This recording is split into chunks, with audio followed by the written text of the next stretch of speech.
تو سب سے پہلے حق تعالیٰ نے سرکار دو جہاں صلی اللہ علیہ وسلم نے حق تعالیٰ کے آمنے سامنے جب ہوئے، حاضر ہوئے، تو تحفہ جو پیش کیا آپ نے، التحیات للہ الصلوات والطیبات، سارے میری اور میری امت کے سارے جسمانی عبادتیں اور ساری مالی عبادتیں اور تمام قلبی و روحی عبادتیں، یہ سارے کے سارے مولا تیرے لیے ہے۔ التحیات للہ الصلوات والطیبات، دربار الہی میں سرکار دو جہاں صلی اللہ علیہ وسلم اپنے اور اپنے غلاموں کے سارے نیکیوں کو دربار الہی میں پیش فرمایا۔ اگر سرکار نہ پیش فرمائے ہوتے تو غلاموں میں یہ مجال نہیں کہ اس کی کوئی نیکی بھی قبول ہو۔ سرکار اپنے ساتھ اپنی ساری امت کے جو آپ کے وفادار ہیں، جو حقیقت میں آپ کے چاہنے والے، آپ کے مطیع اور فرما بردار، جو آپ کے سچے امتی ہیں، سب کی نیکیاں اللہ تعالیٰ کے دربار میں پیش ہوئی۔ تو اللہ تعالیٰ نے جواب میں ارشاد فرمایا، السلام علیکہ ایھا النبی، اے حبیب السلام علیکہ، آپ پر میری سلامتی ہو، تم رہو، تم سلامت رہو۔ اللہ نے آپ کی سلامتی کی گارنٹی دی۔ السلام علیکہ ایھا النبی، اے نبی، ورحمۃ اللہ، اور اللہ کی رحمتیں اور اللہ کی برکتیں آپ پر نازل ہو، آپ پر۔ السلام علیکہ، آپ پر، یعنی اللہ تعالیٰ نے آپ پر رحمتیں، برکتیں اور سلامتی نازل فرمائی اپنی جانب سے۔ تب سرکار دو جہاں صلی اللہ علیہ وسلم سے رہا نہیں گیا، میں تو اللہ تعالیٰ مجھے اپنے کرم سے یہاں تک تو بلایا، یہ نوازش ہو رہی ہے، مگر میرے گنہگار امت اور میری امت کہاں جائے گی، ان کو یہ مرتبہ کہاں ملے گا؟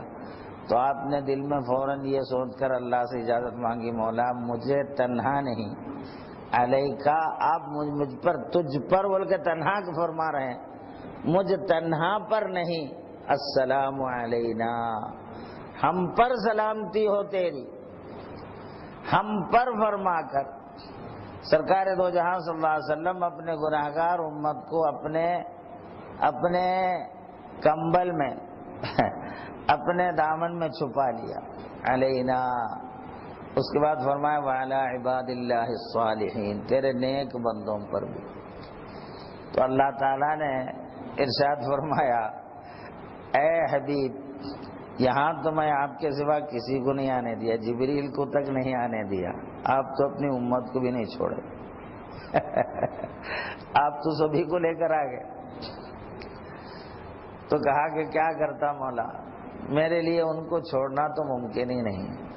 تو ایسے موقع پر جہاں اللہ تعالیٰ کی راست دیدار ہو رہی ہے، راست ہم کلامی کی نعمت سے آپ سرفراز ہیں، ایسے میں بھی آپ اپنی امت کو نہیں بھول، امت کی کامیابی کے لیے، امت کی سلامتی کے لیے اللہ سے درخواست کرتے ہیں۔ تو ہم کتنے بد نصیب امت ہیں جو آپ کے طریقوں کو چھوڑ کر یہودیوں کے طریقے اپناتے ہیں۔ یہودی جو اللہ کے دشمن ہیں، رسول کے دشمن ہیں، ان کے طریقے اپنانے کو ہم پسند کرتے ہیں، اور اللہ کے رسول ہمارے کو سنبھالنے کے لیے، ایسے مقام پر بھی ہمیں سنبھالنے کے لیے آگے بڑھتے ہیں اور ہماری فکر کرتے ہیں۔ اگر ہم میں غیرت ہوتی تو کچھ تو اپنے حبیب کو راضی رکھنے کی کوشش کرتے۔ ہم کو بڑی فکر ہے اللہ کو راضی کرنے کی، نمازیں پڑھتے ہیں، روزے رہتے ہیں، جو کرنے والے ہیں، لیکن اللہ راضی ہونے کے لیے جو شرط ہے وہ ہم غور نہیں کرتے۔ اللہ اسی سے راضی ہوتا ہے جس سے اللہ کے رسول راضی ہوتے ہیں۔ جس سے اللہ کے رسول ناراض، اللہ اس سے کبھی راضی نہیں ہوتا۔ اللہ ورسولہ احق ان ترضوہ، اللہ اس کے رسول زیادہ مستحق ہے کہ اسے راضی کیا جائے۔ کسے؟ اللہ اس کے رسول، پہلے تو اللہ اس کا رسول فرمائے، اللہ ورسولہ احق۔ اب کہنا تو یہ چاہیے تھا کہ اللہ اس کے رسول زیادہ مستحق ہیں کہ ان دونوں کو راضی کیا جائے. ایسا بولنا چاہیے تھا نا، اللہ و رسولہ احق ان ترضوہما، ایسا بولنا چاہیے. چونکہ جب اللہ رسول دونوں کو بول رہے ہیں تو اب راضی کرنے کے معاملے میں بھی دونوں کے لیے بولنا تھا، مگر اللہ تعالیٰ وہاں واحد کا لفظ استعمال کرتے ہیں. اللہ اس کے رسول زیادہ مستحق ہیں کہ اسے راضی کیا جائے. اسے یعنی ایک گویا اللہ کو راضی کرنا، رسول کو راضی کرنا، رسول کو راضی کرنا، اللہ کو راضی کرنا. اللہ اس کے رسول کی رضا الگ نہیں ہے. جس نے رسول کو راضی کیا اس نے اللہ کو راضی کیا.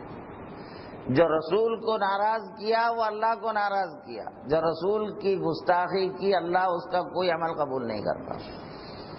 گستاخی یعنی بے ادبی کی، رسول کی شان میں کسی نے اگر گستاخی کی تو اس کے سارے اعمال حقارت ہو جاتے ہیں. کافر کو جو سزا دی جاتی ہے، یعنی قرآن نے اس پر کفر کا فتویٰ دیا ہے، یعنی ایسا شخص کافر ہے جو رسول اکرم صلی اللہ علیہ وسلم کے ساتھ گستاخی سے پیش آتا ہے، بے ادبی سے پیش آتا ہے. محض آپ کی آواز پر آواز بلند کرنے والے کو یہ سزا دی گئی ہے. تو آپ کی شان اللہ کے دربار میں کتنی عظیم ہے، اس کا ہمیں صحیح طور پر احساس کرنا چاہیے. اور اللہ تعالیٰ فرماتا ہے معراج شریف میں، اللہ تعالیٰ آپ کو خوش کرنے کے لیے آپ کی امت کو ہر طرح کے مراعات، آخرت میں ان کی مغفرت کا، بخشش کا، جنت میں سب سے پہلے داخل کرنے کا سارے وعدے اللہ نے اپنے حبیب سے کیا.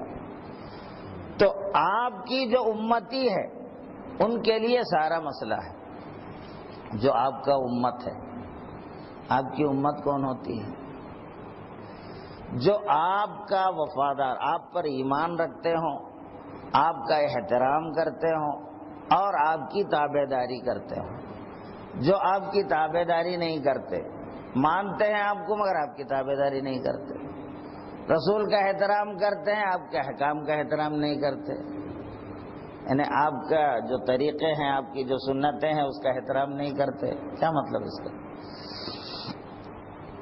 تو آج کل کے زمانے میں ہم سے بڑی کوتاہی ماحول کی وجہ سے، یہ عیسائی صہیونی یہودیاں مسلمانوں میں ایسی بیماریاں پیدا کر دی ہیں، فیشن کے نام پر، عزت اور نام و نمود کے نام پر ایسے طریقے ایجاد کے رکھے ہیں کہ سارے مسلمان اس کے پیچھے پاگل ہوئے جا رہے ہیں.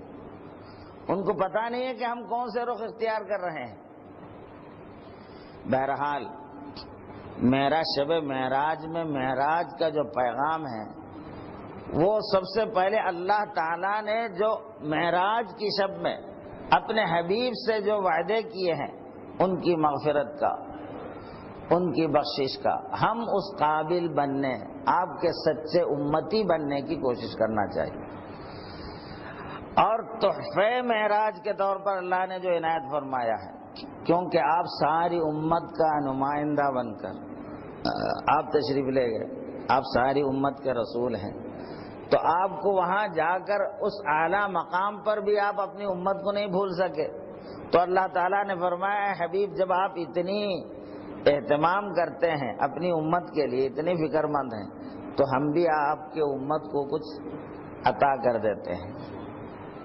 چونکہ کہیں سے آپ مل کر جب جاتے ہیں تو ظاہر ہے کچھ نعمتیں لے کے اپنے لوگوں کے لیے کچھ تحفے تحائف لے آتے ہیں، اور وہ تحفے کی بڑی اہمیت ہوتی ہے. تو 50 وقت کی نمازیں اس امت کے لیے اللہ نے فرض کر دی، ایک رات اور ایک دن. ایک رات اور دن 24 گھنٹے میں 50 وقت نماز پڑھنا فرض کیا گیا، کیونکہ سرکار دو جہاں صلی اللہ علیہ وسلم اس وقت دیدار الہی کے کیفیات میں مستغرق تھے. اللہ کی راست دیدار، ہم کلامی کی لذتوں سے سرشار مستی کا عالم تھا. 50 وقت کیا 500 نمازیں دیتے بھی تو لے کے آ جاتے. اب وہاں سے پھر چھٹے آسمان پر جب واپس پہنچے تو وہاں موسیٰ علیہ السلام تھے. موسیٰ علیہ السلام نے پوچھا کہ اے حبیب، اے اللہ کے رسول، اللہ نے آپ کی امت کے لیے کیا عطا کیا ہے؟ تو کہا کہ 50 وقت کی نماز ہے۔ تو کہا کہ میں بنی اسرائیل جو میری امت ہے آپ کی امت سے بھی زیادہ توانا، تندرست، جسمانی اعتبار سے بہت مضبوط لوگ تھے، مگر ان پر میں نے آزمایا تو وہ ذری بھی وہ میرا ساتھ نہیں دے پائے۔ آپ کی امت تو اور کمزور ہے، تو یہ 50 وقت کی نماز آپ کی امت نہیں پڑھ سکے گی، نتیجہ یہ ہوگا کہ پورے جہنمی ہو جائیں گے، لہذا اپنے رب سے جا کر کم کرائیے۔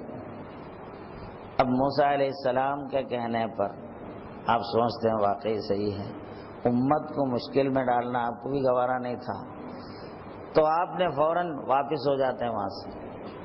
پہلے تو جبریل لے جا رہے تھے وہ اہتمام، اب اہتمام کی ضرورت نہیں ہے، اب تو اپنا ہی گھر ہے، چاہے ادھر چلے چاہے ادھر آئے، ایک کمرے سے وہ کمرے کو جا رہے ہیں، وہ کمرے سے ایک کمرے کو جیسا آ رہے ہیں۔ اس طرح سرکار دو جہاں صلی اللہ علیہ وسلم چھٹے آسمان سے عرش الہی پر پہنچتے ہیں، وہاں سے پھر واپس آتے ہیں، پھر موسیٰ علیہ السلام کے کہنے پر پھر چلے جاتے ہیں۔ اس طرح کئی چکر کاٹنے کے بعد پہلی دفعہ 10 نمازیں کم کر دی گئی، پھر 10 نماز، پھر 10 نماز، اس طرح اخیر میں 5 نمازیں کر دی گئی۔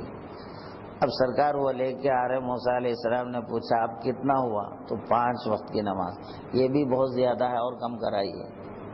تو سرکار نے فرمایا اب مجھے شرم آتی ہے، بہت ہو گیا، ٹھیک ہے میں راضی ہوں، 5 وقت کی نماز میری امت کے لیے۔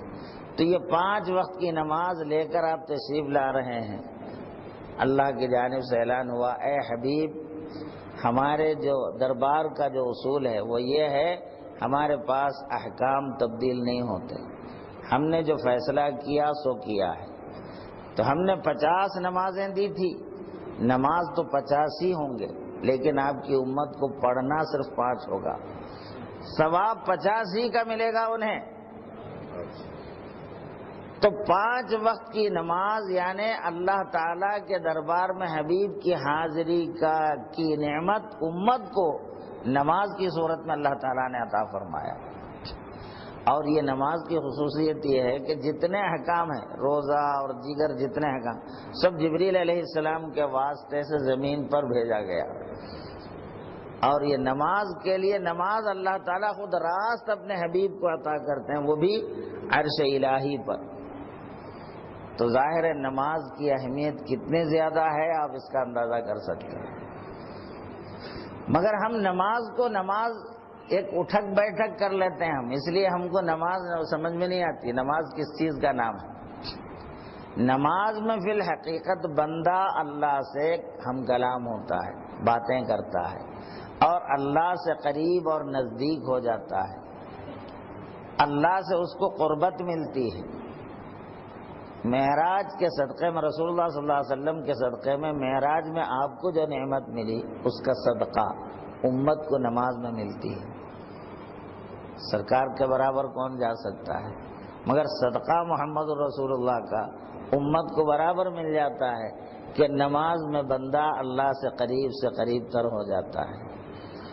اور نماز پڑھنے والے کو نماز جو پڑھ رہا ہے وہ سمجھ کر اگر پڑھنے لگے تو نماز میں وہ کیفیت ہر نمازی کو مل سکتا ہے۔ ہم سمجھنے کی کوشش نہیں کرتے، نہ سیکھنے کی کوشش کرتے ہیں، بس وہ جو سیکھ لیے سو سیکھ لیے، بس وہی، بس اب آگے بڑھنے کی ہم کوشش نہیں کرتے، اس کی وجہ سے ہم محروم ہیں۔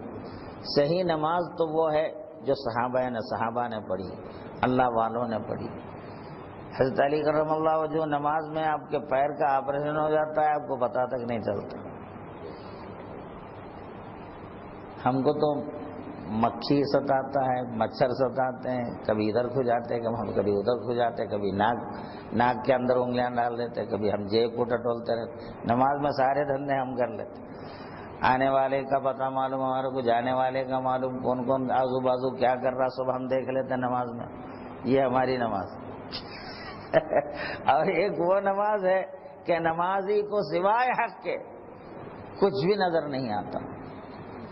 اب سرکار دو جہاں صلی اللہ علیہ وسلم معراج میں تشریف لے جا رہے ہیں، چاروں طرف سے فرشتے، مختلف لوگ آواز دے رہے ہیں کہ اللہ کے حبیب ذرا ہمارے طرف بھی نگاہ فرمائیے، ذرا میرے طرف بھی، سرکار ہے کہ کسی طرف دیکھنے تیار نہیں۔